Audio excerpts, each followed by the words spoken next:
Hello everyone, this is एहसान sir. तो आप सभी का आपके अपने प्यारे चैनल उन्नति एहसान में स्वागत है, वेलकम है, खुशामदीद है। तो आज चलो बच्चों, आज हम लोग न्यू टॉपिक पढ़ने वाले हैं चैप्टर में, सॉल्यूशन केमिस्ट्री 12th में। ठीक है, तो बहुत इंपॉर्टेंट टॉपिक वेपर प्रेशर पढ़ने वाले हैं, जैसा कि आप लोगों ने थंबनेल में देख लिया होगा। ठीक है, तो वेपर प्रेशर बहुत इंपॉर्टेंट टॉपिक है, इसको समझिए। यहाँ से आपका मेन चैप्टर, जो मैंने इससे पहले सॉल्विटी चैप्टर पढ़ाया है इससे पिछले लेसन में, तो मैं रिक्वेस्ट करूँगा कि आप लोग अगर इससे पहले जो भी लेसन नहीं देखो उस लेसन को पहले देख लो, तब इस लेसन को देखो तो थोड़ा समझ में ज़्यादा आएगा। बट इस चैप्टर में सबसे इंपॉर्टेंट टॉपिक जो मैंने सॉल्विटी पढ़ाया वो, और उसके बाद अभी नेक्स्ट टॉपिक जो पढ़ रहे हैं हम लोग इस लेसन में, वेपर प्रेशर, ये बहुत इंपॉर्टेंट टॉपिक है। वेपर प्रेशर इंपॉर्टेंट कंसेप्ट है, तो इसको समझते हैं हम लोग। पहले कुछ एक्स्ट्रा बात हम लोग पहले कर लेते हैं। वेपर प्रेशर को समझने से पहले कुछ इंपॉर्टेंट टर्म समझना पड़ेगा। जो मैंने लेफ्ट साइड में लिखा है वो एग्जाम के लिए इंपॉर्टेंट नहीं है, ये इंपॉर्टेंट नहीं, ये बेसिक है। ओके, कुछ एक्स्ट्रा मैंने पढ़ाया है, और ये जो आपका है ये टॉपिक इंपॉर्टेंट है जो कि मैं बताऊंगा अभी। पहले कुछ एक्स्ट्रा कंसेप्ट ले लेते हैं हम लोग कि क्या होता है। तो कुछ टर्म है, देखिए थोड़ा मैं इसको जूम करता हूँ। चलिए, इवेपोरेशन और वेपोराइजेशन। ठीक है, चलो ठीक है, इवेपोरेशन एंड वेपोराइजेशन, ये टर्म्स में 9th क्लास में, छोटे क्लास में आप लोगों ने सुना होगा। इवेपोरेशन को ही वेपोराइजेशन कहते हैं। इसका मीनिंग एकदम सिंपल मीनिंग समझ लो। ठीक है, इवेपोरेशन का मतलब होता है कि लिक्विड से गैस में कन्वर्ट होना, बात खत्म, कुछ नहीं सोचना है। डेफिनेशन ये सब नहीं पूछे, रखना है, समझना है बात को। मैंने आपके लिए थ्योरी नोट्स बना के रख दिया है, टेंशन मतलब ना, लैंग्वेज को कभी चिंता मत करना। ठीक है, बस आराम से याद मैंने कि समझो कंसेप्ट को, कंसेप्ट समझोगे टेंशन नहीं होगा। ठीक है, परेशानी नहीं होगी। तो इवेपोरेशन क्या है? इवेपोरेशन है conversion of liquid into gas, liquid से गैस में कन्वर्ट होना, उसको कहते हैं इवेपोरेशन या वेपोराइजेशन। ठीक है, एक चीज़ समझो और अच्छा समझना आप लोग। एक और टर्म होता है बॉइलिंग। क्या चीज़ होता है? मैंने यहाँ लिख रखा है बॉइलिंग। बॉइलिंग भी होता है लिक्विड से गैस में कन्वर्ट होना। ओके, बॉइलिंग भी होता है लिक्विड से गैस में कन्वर्ट होना, और इवेपोरेशन भी होता है लिक्विड से गैस में कन्वर्ट होना। दोनों में क्या फ़र्क है सर? इवेपोरेशन में भी अब सुनना अच्छा से, बॉइलिंग जो होता है जिसमें बॉयल होता है, जैसे वाटर बॉयल होता है। ओके, वाटर जो बॉयल होता है, तो वाटर हम लोग जानते हैं कि 100 डिग्री सेल्सियस में बॉयल होता है। तो वाटर जो है वो वाटर का वेपर बनना शुरू होता है, वाटर गैस बनना शुरू कर देता है 100 डिग्री सेल्सियस में। ओके, जब गर्म करते हैं तो। लेकिन क्या आप लोग जानते हो कि लिक्विड से गैस में बनना इवेपोरेशन भी कहलाता है, बॉइलिंग भी कहलाता है। लेकिन ये वाटर 100 डिग्री सेल्सियस में हो रहा है बॉइलिंग। लेकिन क्या आप देखो गर्मियों के मौसम में तालाब का पानी सूख जाता है, नदी का पानी सूख जाता है, तो वो पानी सूख कर कहाँ जाता है? ओके, तो देखो आप लोग, या आप घर पे ऐसा करो कि एक गिलास पानी धूप में रख दो गर्मियों के मौसम में, अब थोड़ा देर बाद देखो तो देखो कुछ पानी कम जाएगा, वो पानी कहाँ गया? 100 डिग्री टेम्परेचर, तो वाटर का बॉइलिंग पॉइंट 100 डिग्री सेल्सियस होता है, हम लोग जानते हैं। जब वाटर का बॉइलिंग पॉइंट 100 डिग्री सेल्सियस होता तो ना बॉयल करना चाहिए था, वो बॉयल तो नहीं किया, लेकिन उसमें पानी कहाँ गया? वो गायब हो गया। तो वो जो प्रोसेस हुआ ना, जो जो गर्मी के मौसम में हो रहा है, वही इवेपोरेशन है। ओके, उसके लिए टेम्परेचर 100 डिग्री सेल्सियस होना जरूरी नहीं है, वो 100 डिग्री सेल्सियस किसी भी टेम्परेचर में हो सकता है। गर्मी के मौसम में क्या टेम्परेचर 100 डिग्री सेल्सियस होता है? तुम देखे हो कभी? हाँ, सुनो, सोचो कि अगर 100 डिग्री सेल्सियस टेम्परेचर हो जाएगा तो हम लोग जिंदा रहेंगे कि नहीं? बिल्कुल नहीं रहेंगे। अरे 50 चला जाता है तो सबका दिमाग खराब हो जाता है। यहाँ 100 डिग्री सेल्सियस में वाटर बॉयल होता है। तो गर्मियों के मौसम में जो वाटर वेपर बन के निकल रहा है, उस प्रोसेस को हम लोग बोलते हैं इवेपोरेशन में। इवन गर्मियों के मौसम क्या, हर टेम्परेचर पे ये प्रोसेस हो सकता है। ठीक है, स्पॉन्टेनियस प्रोसेस है, स्पॉन्टेनियस खुद ब खुद अपने आप होता है, इसको करवाना नहीं पड़ता है। ओके, लेकिन ये शर्त है, इवेपोरेशन जो होता है वो किसी भी टेम्परेचर में हो सकता है, इसका कोई फिक्स पर्टिकुलर टेम्परेचर नहीं है, एट एनी टेम्परेचर, ये इंपॉर्टेंट है। लेकिन एक चीज़ समझना, जैसे पानी के ऊपर जो है, देखोगे जैसे गर्मी के मौसम में आप लोग तालाब में अगर नहाए होगे तालाब में, तो तालाब का ऊपर वाला पानी गर्म रहता है, नीचे वाला पानी ठंडा रहता है ही नहीं रहता है? देखो, हाँ नहाते हो तुम लोग, हमको पता है नहाते हो, चलो ठीक है। जो बच्चे गांव से हैं, ग्रामीण क्षेत्र से हैं, वो गांव में जरूर पानी में नहाते होंगे, लेकिन बचो, पानी में ज़्यादा मत नहाया करो, गंदा पानी है तो बिल्कुल मत नहाया करो। और जब तैरने आता है तब नहाया करो। ठीक है, नहीं तैरने आए तो कभी मत नहाना। नहीं तो सुने नहीं हो कि नदी में डूबने से मौत नहीं होती है। ओके, बल्कि तैरना नहीं आता है इसलिए मौत होती है। ओके, इसलिए समझो बात को, इम्पोर्टेंट बात है ये, समझे कि नहीं? क्या बोल रहा हूँ मैं? कहोगे सर क्या क्या बोल रहे हैं तो ये देखो, तो ये आपका पानी है। अब पानी में तो ऊपर नदी, अगर नदी या तालाब में नहा रहे तो ऊपर वाला पानी जो होता है गर्म होता है, ज़्यादा गर्म होता है, नीचे वाला पानी ठंडा होता है।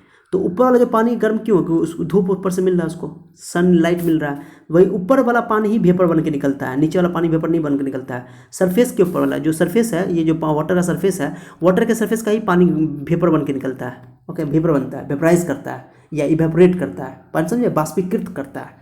तो सरफेस फिनोमिना है ये, यानी कि इवेपोरेशन जो है, इवेपोरेशन में भी लिक्विड गैस में कन्वर्ट होता है, लिक्विड गैस में कन्वर्ट होता है। अब बॉइलिंग में भी लिक्विड गैस में कन्वर्ट होता है, दोनों में बात सेम है, दोनों में बात सेम है।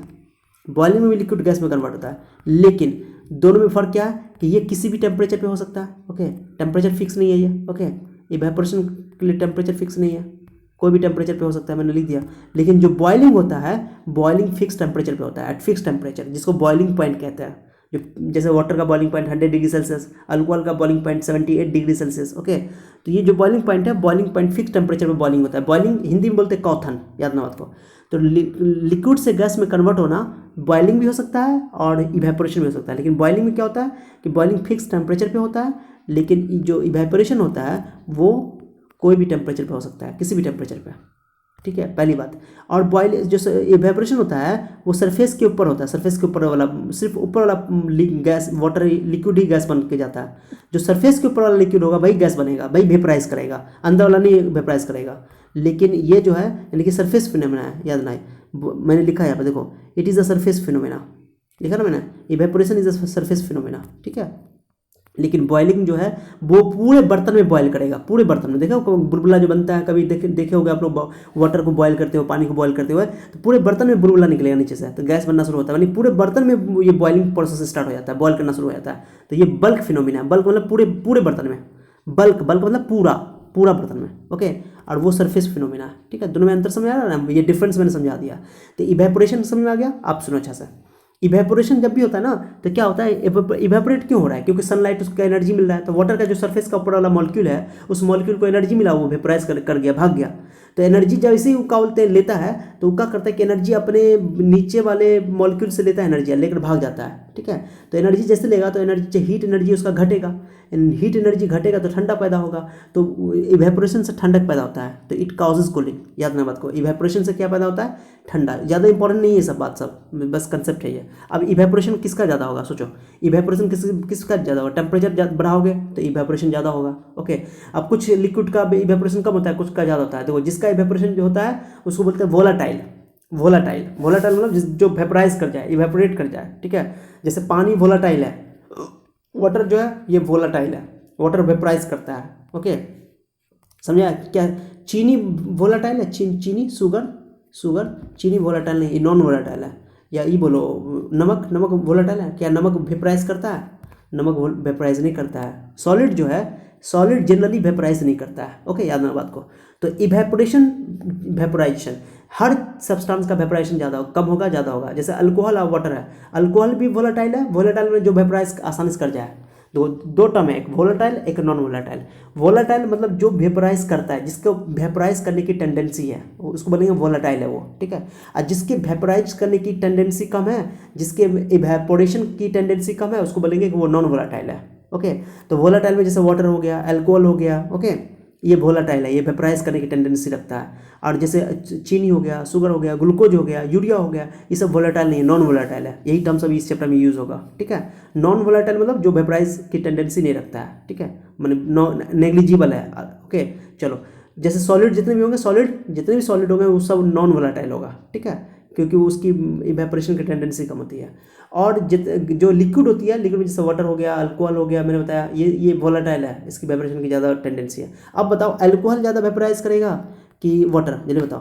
दोनों तो अलग अलग सब ये है, लिक्विड है, अलग अलग लिक्विड के लिए वेपराइजेशन भी अलग अलग होगा। ओके, तो देखो, ज़्यादा वेपराइजेशन किसका होगा, ज़्यादा वेपराइजेशन होगा तुमको अल्कोहल का। क्यों, अल्कोहल का बॉइलिंग पॉइंट 78 डिग्री सेल्सियस है और वाटर का बॉइलिंग पॉइंट 100 डिग्री सेल्सियस है। इसको ज़्यादा टेम्परेचर चाहिए, इसको कम टेम्परेचर चाहिए। जैसे ये 78 पे चला जाएगा तो इसका वेपराइजेशन बनना शुरू हो जाएगा अल्कोहल का, 100 ऊपर जाएगा तब, तो 78 तक में जाते जाते तो इसका वेपरेशन बहुत बन जाएगा।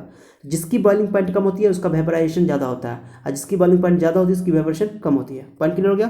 तो ये सब टर्म्स है, मैंने बता दिया। टेम्परेचर बढ़ाओगे वेपरेशन ज़्यादा होगा। ठीक है, चलो, मैंने यहाँ कुछ वोलाटाइल सब्सटेंस मैंने लिख दिया है। ये सब बेसिक है, इधर वाला ई वाला लाइन, लेफ्ट वाला जो भी है, राइट वाला वोलाटाइल सब्सटेंस, जैसे वाटर हो गया, अल्कोहल हो गया, मेथेनॉल हो गया, इथेनॉल, ये मेथेनॉल है, ये एथेनॉल है, ये बेंजीन है, ये टोल्यूइन है। टोल्यूइन में एक चीज़ छूट गया है, सॉरी, यहाँ पे आप लोग सही कर लेना। यहाँ पे एक चीज़ C6H5CH3 छूट गया, ये सही कर लेना आप लोग। टोल्यूइन का फॉर्मूला होता है C6H5CH3, लिख लेना, छूट गया। देखो हम लोग इंसान ही है, कोई भगवान नहीं है, लिखने में छूट सकता है, कोई दिक्कत नहीं है। नोट्स बनाने में बहुत मेहनत लगता है, भूल जाते हैं कोई चीज़, लिख लेना। तो टोल्यूइन का फॉर्मूला ये होता है, ये हम लोग ऑर्गेनिक में पढ़ेंगे, सो डोंट वरी। C6H5CH3, ठीक है, टोल्यूइन साइकिल लेना एटसेट्रा, ये सब ये वोलेटाइल है, ठीक है। अब देखो नॉन वोलेटाइल जैसे ग्लूकोज हो गया, ये चीनी हो गया, शुगर, ये सब नॉन वोलेटाइल है। जितने भी सॉलिड है ना वो सब नॉन वोलेटाइल है। ये यूरिया हो गया, ओके, नमक हो गया, नॉन वोलेटाइल। सॉलिड जितने भी है सॉलिड सब्सटेंस वो नॉन वोलेटाइल है, ओके, मतलब उनकी इवेपोरेशन की टेंडेंसी बहुत कम है। समझ में आ गया? तो इधर तो बेसिक हो गया, इवेपोरेशन समझ में आ गया। अब वेपर प्रेशर क्या है सर? तो देखो भाई वेपर प्रेशर को समझो, एग्जांपल से समझो तो समझ में आएगा। बहुत इंपॉर्टेंट कंसेप्ट है ये, यहाँ से आपका इंपॉर्टेंट है। देखो इसके अंदर कोई लिक्विड भरा हुआ है, मान लो कि पानी है, ठीक है, पानी है मान लो, ठीक है, मैं समझा रहा हूँ। मैंने इसको गर्म किया मैंने कि इवेपोरेशन तो कोई भी टेम्परेचर हो सकता है, गर्म करने की जरूरत नहीं है। रूम टेम्परेचर भी इवेपोरेशन होता है, रूम टेम्परेचर 25 डिग्री सेल्सियस में भी इवेपोरेशन होता है, ओके। टेम्परेचर बढ़ेगा तो ज़्यादा होगा इवेपोरेशन, और क्या।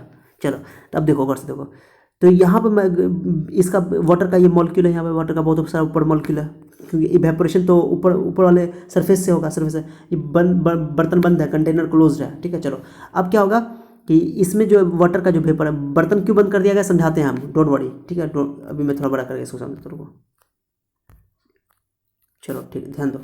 तो देखो आप लोग, तो ये जो वाटर का जो मॉलिक्यूल सरफेस है, ये वाटर का सरफेस है, उस पर वाटर का मॉलिक्यूल होगा, वाटर का मॉलिक्यूल वेपर बनने जाना शुरू होगा, वेपर बनना शुरू हो गया, ओके। वेपराइज कर रहा है, वेपराइज कर रहा है। तो ये वाटर का वेपर जमा होगा, यहाँ पे जमा होगा ना।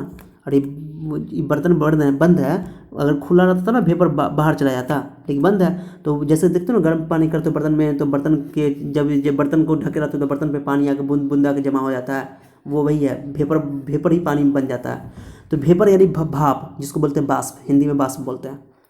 तो ये वाटर का वेपर बना, ठीक है। स्टार्टिंग में सुनना मेरी बात को अच्छा सा, स्टार्टिंग में क्या होगा, जितना भी मॉलिक्यूल था ऊपर में वाटर के सरफेस के ऊपर, वो वेपर बनना शुरू हुआ।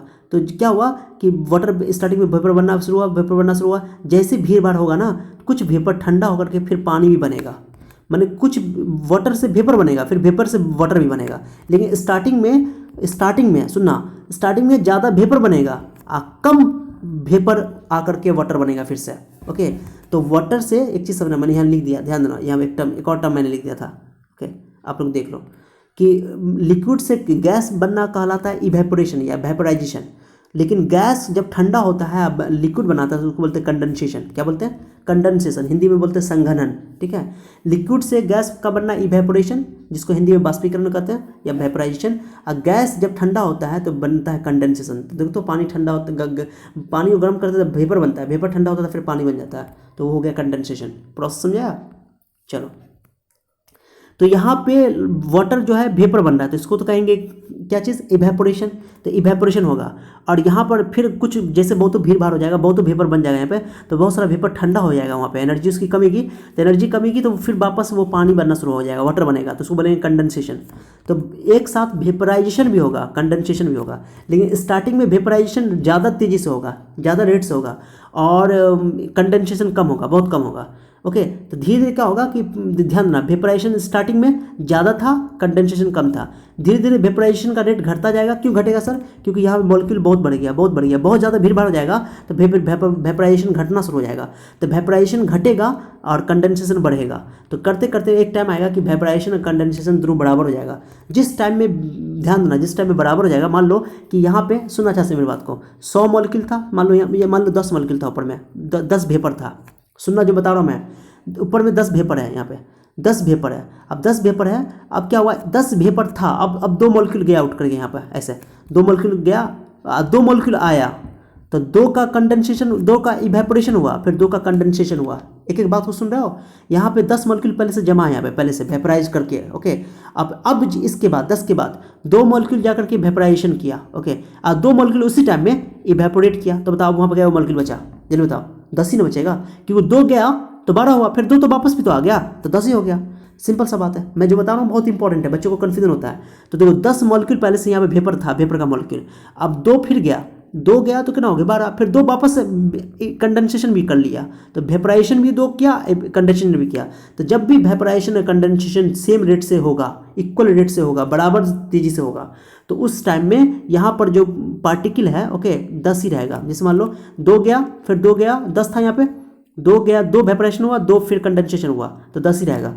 फिर मान लो फिर 5 गया आउट करके, 5 गया, फिर 5 वापस आ गया, 5 वापस आ गया, तो 10 ही रहेगा वहाँ पे। यानी कि जिस टाइम पे कंडेंसेशन और वेपोराइजेशन का रेट सेम हो जाएगा, तो वहाँ उस केस में यहाँ पर जो वेपर की संख्या है, वेपर की संख्या कांस्टेंट हो जाएगी, फिक्स हो जाएगी, वो चेंज नहीं होगा। ओके, मेरी बात सुन रहे हो? Are you getting my point or not? Okay, I hope you understand. Okay, this is very easy, बच्चे जनरली नहीं समझते इसका कंसेप्ट। तो देखो, जब भी कंडेंसेशन का रेट, समझ रहे हो, वाटर से वेपर का बनना इवेपोरेशन, अब वेपर से वाटर का बनना कंडेंसेशन। तो कंडेंसेशन और इवेपोरेशन का रेट अगर सेम हो जाएगा, जितना मॉलिक्यूल जा रहा है इवेपोरेट करने के लिए, उतना ही मॉलिक्यूल आ रहा है कंडेंसेट होने के लिए। तो वाटर से वेपर में जाना है, वेपर से वाटर में आ रहा है, अगर सेम रेट से आ रहा है, सेम संख्या में आ रहा है, सेम रेट से आ रहा है, तो उस केस में यहाँ पर जो वेपर होगा, वेपर की संख्या कांस्टेंट हो जाएगी, वो चेंज नहीं करेगा। तो जो वेपर बनेगा वहाँ पे कांस्टेंट संख्या हो जाएगी। अब वो जो वेपर इस दीवार पे जितना प्रेशर लगाएगा, जब भी जैसे मान लो वेपर यहाँ पर जमा हुआ, बर्तन के ऊपर देखते हो, जब पानी को गर्म करते हैं तो पानी के ऊपर जब ढक्कन रखें तो ढक्कन ऊपर उठता रहता है कि नहीं उठता रहता है? क्यों उठता रहता है? क्योंकि उस प्रेशर बढ़ता है, तो वेपर प्रेशर बनाता है, तो उस वेपर के प्रेशर को वेपर प्रेशर कहते हैं। बस समझा? तो लिक्विड का वो वेपर, सुनना अच्छा से, वो वेपर ओके, जब कंडेंसेशन का रेट और इवेपोरेशन का रेट सेम हो जाए, इवेपोरेशन का रेट कंडेंसेशन रेट सेम हो जाए, तो उसको बोलते हैं इक्विलिब्रियम। क्या बोलते हैं उसको? इक्विलिब्रियम। ओके, तो इक्विलिब्रियम पर rate of condensation, rate of evaporation same हो जाए, इक्विलिब्रियम पर जो वेपर का प्रेशर होता है ना, वेपर का प्रेशर, जो वेपर है, वेपर जितना प्रेशर लगाता है उसी को बोलते हैं वेपर प्रेशर। हो गया, डेफिनेशन हो गया, कुछ नहीं है। देखो मैंने लिखा है डेफिनेशन, देखो बहुत ईजी है, समझ आ गया? इक्विलिब्रियम पे, इक्विलिब्रियम टर्म बहुत बच्चे को हमेशा टफ लगता है, बहुत इजी टर्म है। इक्विलिब्रियम का मतलब होता है कि जितना इवेपोरेशन हो रहा है उतना ही कंडेंसेशन हो रहा है, यानी rate of evaporation is equal to rate of condensation. Okay okay, clear? चलो देखो, द पार्शियल प्रेशर यानी कि प्रेशर बोल सकते हो, the partial pressure of exerted by the vapours of a substance. कोई भी सब्सटेंस का, लिक्विड भी हो सकता है, सॉलिड भी हो सकता है। ये नहीं कि सॉलिड का वेपर प्रेशर नहीं होता है, सॉलिड का वेपर प्रेशर नेग्लिजिबल होता है, ये बात को मान लेना, ठीक है? तो वेपर प्रेशर किसका होता है? वेपर प्रेशर जिसका जो जिसकी टेंडेंसी है वेपराइज करने की, उसी का वेपर प्रेशर होता है, बात खत्म। तो जो ज़्यादा वेपराइज करेगा उसका वेपर प्रेशर ज़्यादा होगा, जो कम वेपराइज करेगा उसका वेपर प्रेशर कम होगा। Point clear? अब बताओ, अल्कोहल और वाटर में किसका वेपर प्रेशर ज़्यादा होगा? तो अल्कोहल की बॉइलिंग पॉइंट तो कम है, 78 डिग्री सेल्सियस है, वाटर का बॉइलिंग पॉइंट 100 डिग्री सेल्सियस है। तो अल्कोहल ज़्यादा बॉयल करेगा, क्योंकि अल्कोहल कम टेम्परेचर पे बॉयल करना, मैंने वेपराइज करना शुरू हो जाएगा, तो अल्कोहल का वेपर प्रेशर ज़्यादा होगा और वाटर का वेपर प्रेशर कम होगा, ऐसे कह सकते हो। तो ज़्यादा वेपराइज करेगा तो ज़्यादा वेपर प्रेशर। ओके, बहुत ईजी है। The partial pressure of okay, the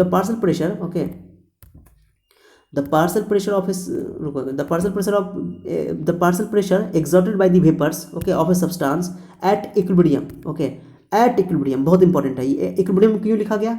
chemistry का ये टर्म सब हटाना नहीं। कितना बच्चा क्या करता है, सुनो ना, क्या करता है, डेफिनेशन लिखने के चक्कर में क्या करता है कि टफ उसको ये वर्ड भारी लगा ना, वो इस वर्ड को हटाइए देता है, कुछ छोड़ो, हटाओ, डेफिनेशन याद करना आसान हो जाएगा।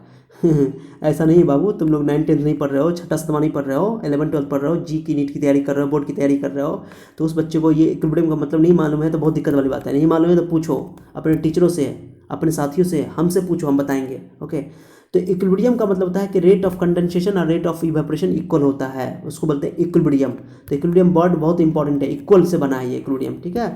तो the partial pressure exerted by the vapours of a substance liquid भी हो सकता है, सॉलिड भी हो सकता है, मैटर नहीं करता है। Okay, at equilibrium is called vapour pressure, बात खत्म, ठीक है?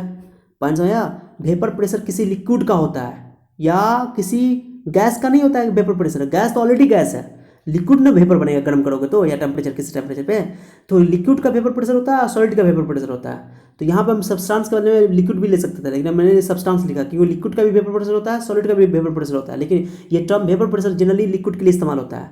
ओके, ऐसा नहीं है कि सॉलिड का वेपर प्रेशर नहीं होता, लेकिन सॉलिड का जनरली बहुत कम होता है। पॉइंट समझ आ गया? तो डेफिनेशन हो गया वेपर प्रेशर का। मेरे साथ रिपीट करो, the partial pressure exerted by the vapours of a substance at equilibrium is called vapour pressure.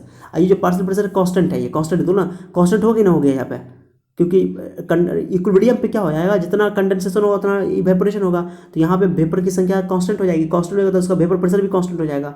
Points clear? चलो आ जाओ, अगला पॉइंट पे आ जाओ। मैंने यहाँ लिख दिया, अब फिगर भी बनाया मैंने, देखो रेट ऑफ, देखो मैंने लिखा है at equilibrium, okay at equilibrium मैंने लिखा है यहाँ पे देखो, at equilibrium the rate of evaporation is equal to rate of condensation, बात खत्म।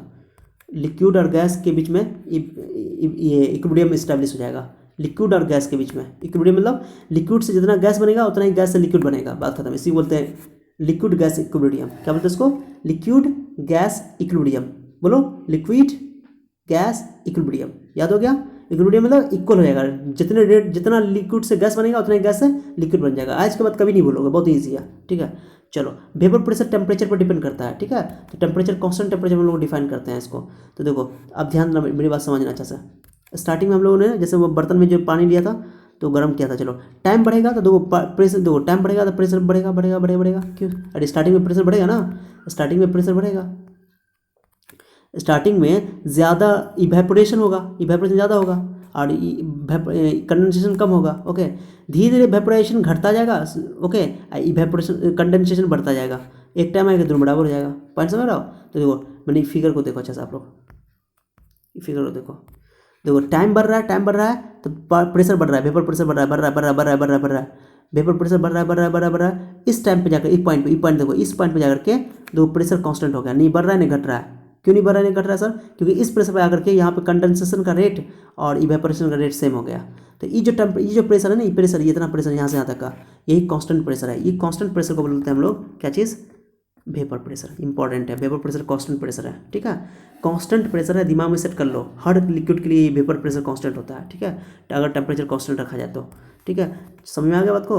तो ये ग्राफ समझ आया, देखो टाइम बढ़ रहा है बढ़ रहा है बढ़ रहा है तो प्रेशर भी क्या हो रहा है, बढ़ रहा है बढ़ रहा है बढ़ रहा है। स्टार्टिंग में इवेपोरेशन ज़्यादा होगा, इवेपोरेशन ज़्यादा होगा तो प्रेशर भी बढ़ेगा लगातार, प्रेशर बढ़ रहा है बढ़ रहा है बढ़ रहा है बढ़ रहा है बढ़ रहा है, और कंडेंसेशन कम होगा तो कंडेंसेशन बढ़ते बढ़ते बढ़ते वेपोराइजेशन घटते जाएगा, कंडेंसेशन बढ़ते जाएगा, एक टाइम में कंडेंसेशन वेपोराइजेशन दोनों सेम हो जाएगा।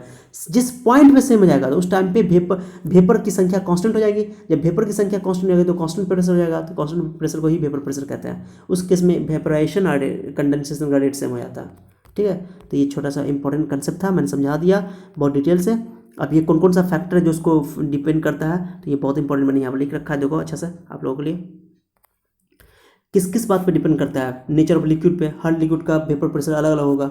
टेम्परेचर पर डिपेंड करता है, जनरली टेम्परेचर बढ़ा होगा तो वेपर प्रेशर बढ़ेगा, ओके, पाँच समझ रहा है। टेम्परेचर बढ़ाने से वेपर प्रेशर क्या हो जाता है, बढ़ जाता है। Boiling point, okay, boiling point जिसका ज़्यादा होगा उसका वेपर प्रेशर कम होगा, जिसका बॉइलिंग पॉइंट कम होगा उसका वेपर प्रेशर ज़्यादा होगा।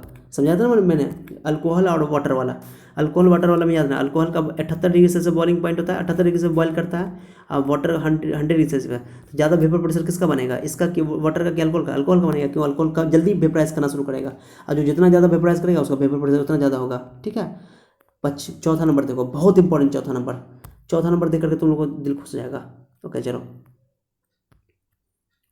इंपॉर्टेंट पॉइंट है, 3 पॉइंट समझ आ गया।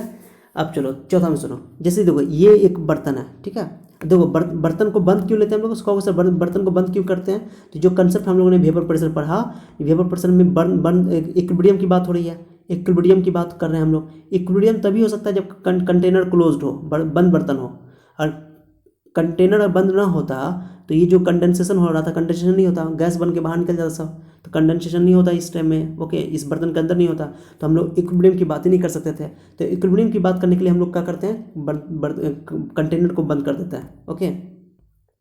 चलो आ जाओ यहाँ पे, अब इम्पोर्टेंट चीज़ सुनो इसको, सॉरी, देखो तो यहाँ पर जो एक बर्तन है, अब मैंने क्या किया, इसमें सिर्फ पानी ले लिया, प्योर लिक्विड है, कोई पानी हो या कोई भी सॉल्वेंट हो, ये प्योर लिक्विड है, इसमें प्योर है। और इसमें मैंने क्या किया, प्योर लिक्विड के साथ कोई सॉलिड डाल दिया, कोई सॉलिड डाल दिया, सॉलिड, ओके। सुन रहे हो क्या बोल रहा हूँ मैं, तो ध्यान देना अच्छे से, ये बहुत इंपॉर्टेंट है, काम पड़ेगा। अब इसमें पानी था, पानी के ऊपर पानी का पार्टिकल है, गोल गोल मैंने जो बनाया 8 पार्टिकल बना दिया, समझाने के लिए आप लोग को 8 पार्टिकल बनाया पानी का, ठीक है। अब बताओ टेम्परेचर पे ये होगा, सब 8 वेपर बनने शुरू हो गया, 8 गो वाटर मॉलिक्यूल गया, अब वेपर बना, वेपर प्रेशर कुछ होगा उसका। यहाँ पर देखो आप क्या किया, इसी पानी में हमने नमक डाल दिया, या मान लो चीनी डाल दिया, या ग्लूकोज डाल दिया, मान लो ग्लूकोज डाल दिया, चलो हटाओ, ग्लूकोज डाल दिया, ठीक है। अब ग्लूकोज सॉल्यूट है, सॉल्यूट का यार ना एक बात समझना, सॉल्यूट का साइज़ बड़ा होता है और सॉल्वेंट का साइज़ छोटा होता है, इसलिए मैंने यहाँ बनाया है लाल कलर, जो लाल कलर देखो, लाल रेड कलर से मैंने बनाया, रेड कलर आपका सॉल्यूट है, मैंने यहाँ सॉल्यूशन में सॉल्यूट डाल दिया, सॉल्यूशन है। ये तो प्योर सॉल्यूट लिक्विड था, प्योर लिक्विड में सॉल्यूट तो होगा नहीं, तो सॉल्यूट का साइज़ बड़ा होता है और सॉल्वेंट का साइज़ छोटा होता है। तो इसलिए ये सब जो छोटे मोटी साइज़ जो हम लोग लिखते हैं तो मजाक नहीं कर रहे हैं, कुछ हर चीज़ का मतलब होता है। 11th-12th में हर चीज़ का मतलब होता है, फालतू कोई चीज़ नहीं लिखा जाता है। इसलिए कंसेप्ट को समझो, हमेशा ध्यान दो कंसेप्ट पे, रटने की कोशिश मत करो, रट्टू माल मत बनो, ठीक है। कोई फ़ायदा नहीं होगा रटने से, चलो। फिर बाद में जब रट लोगे भूल जाओगे तो फिर बाद में याद आएगा, बहुत याद आते हो, बहुत याद आते हो एग्ज़ाम टाइम में नहीं, चलो ठीक है। उसका गाना गाओगे एग्ज़ाम, अभी तो एग्ज़ाम का बच्चे लोगों का सबका हालत ख़राब है, क्योंकि सबका पढ़ाई तो हुआ नहीं है, सबका पढ़ाई रुका हुआ है, सब चिंता में लगा हुआ है कि क्या होगा क्या होगा। खास तौर से 12th का बच्चा सब बहुत परेशान बना हुआ है। वह एक टाइम आएगा जब एग्ज़ाम करीब आएगा तो खूब पढ़ेगा, उसका कहेगा दिल दिया है जहाँ भी देंगे एग्ज़ाम तेरे लिए ओ दिल दिया। कहोगे सर क्या हो गया शुरू से पढ़ो, कोई गाना वाना नहीं गाना पड़ेगा, कोई सदमा वाला गाना नहीं गाना पड़ेगा, ओके, समझ रहे हो। कहते नहीं कि मुझे पीने का शौक़ नहीं, पीता हूँ कब बुलाने को, तो ऐसा गाना गाना ही नहीं पड़ेगा एग्ज़ाम टाइम में। सो डोंट वरी, स्टार्टिंग से पढ़ो, थोड़ा थोड़ा पढ़ो, समझ के पढ़ो। अगर तुम कुछ भी कर लोगे ना, समझे हो रहोगे ना, हमेशा समझ कर पढ़े रहोगे ना, तुमको दिली खुशी मिलेगी। किसी को बता दोगे दिल खुश हो जाएगा तुम्हारा। रटने वाली चीज़ कभी याद नहीं रहता, एग्ज़ाम में तो और भूल जाओगे, ओके। इसलिए इस बात को ध्यान रखो। देखो, तो ये जो सॉलिड पार्टिकल है उसका साइज़ बड़ा होता है, तो अब देखो इसमें सॉलिड डाल दिया गया। अब बताओ 8, इस पे तो 8 का जगह था, जैसे सॉलिड डाले 4 उसका जगह छीक लिया सॉलिड। अब 4 वाटर मॉलिक्यूल है, अब सिर्फ वाटर वेपर बनेगा, 4 वाटर वेपर बनेगा, ओके। अब बताओ, अब वेपर इसमें वेपर ज़्यादा होगा कि इसमें वेपर ज़्यादा होगा? इसमें वेपर ज़्यादा, इसमें वेपर तो सॉलिड, इसमें जगह को छीक लिया, उसका सॉल्यूट आकर के उसकी जगह को क्या कर लिया, छीक लिया, जगह ले लिया, स्पेस, उसका स्पेस को ऑक्यूपाई कर लिया। तो बताओ इसमें वेपर ज़्यादा बनेगा, तो वेपर प्रेशर इसका ज़्यादा होगा, किसका ज़्यादा होगा? जल्दी बताओ। इसका ज़्यादा होगा सर, ऑब्वियस है। तो कितनी इजी बात से तरीके से समझा दिया, तो कितना फिगर अच्छा से समझा दिया, तुम्हारा कुछ भी नहीं था इसमें। तो प्योर लिक्विड का वेपर प्रेशर ज़्यादा होता है और सोल्यूशन का वेपर प्रेशर, उसी लिक्विड का सोल्यूशन बना देंगे तो उसका सोल्यूशन का वेपर प्रेशर घट जाता है, बात खत्म। तो एक लाइन में बोलो मेरे साथ, the vapour pressure of pure liquid is greater than, okay, yeah, is greater than, okay, is higher than its solution. Just easy, it's so easy. The vapor pressure of pure liquid is higher than its solution. बात खत्म।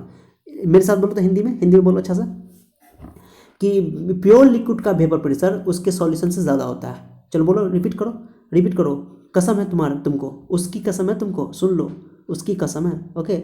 चलो ठीक है, चलो बोलो, समझ जाओ किसकी कसम दिलवा रहा हूँ तुम लोगों को, ठीक है। चलो तो बोलो, प्योर लिक्विड का वेपर प्रेशर सॉल्यूशन के वेपर प्रेशर से ज़्यादा होता है, ठीक है। ये बहुत इंपॉर्टेंट है, तो मैंने यहाँ लैंग्वेज लिख दिया, okay. The vapour pressure of pure liquid is always greater than या हायर देन इट्स सॉल्यूशन, लिख दिया लैंग्वेज में, ठीक है। एक और कुछ, ये बहुत इंपॉर्टेंट था इसलिए इसको नोट कर लेना, चौथा नंबर को काम आएगा आगे भी, ओके, आगे भी काम आएगा इस चैप्टर में।